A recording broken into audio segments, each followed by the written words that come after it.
လုံးမရှိဘူး စားရမယ်ကောင်းတယ်ကောင်းတော့ခဏတိုက်ထား ဒီလေသူများတွေကတော့ငဲ့ စားစားရမမင်း သူများတွေကတော့ငဲ့နေဒီမှာကိုကြီးကတော့ဝက်ကြီးပြန်နေတယ်မဟုတ်ဘူးဗျာ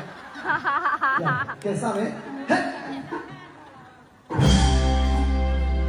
ထားလိုက်တာ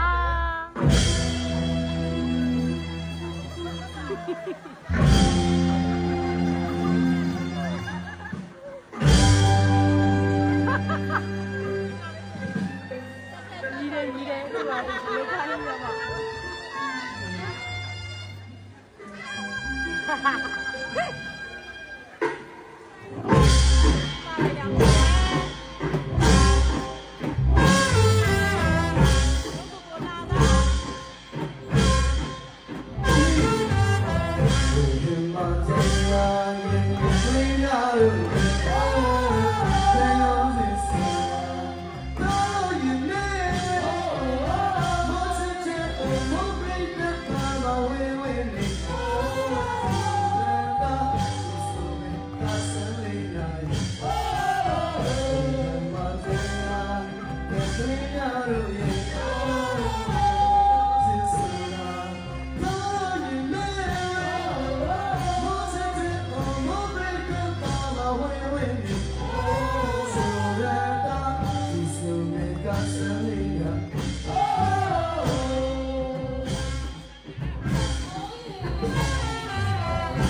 လက်လေးကိုထိုးတော့ကြည့်ဦး ခုမှငယ်ငယ်ကငါတို့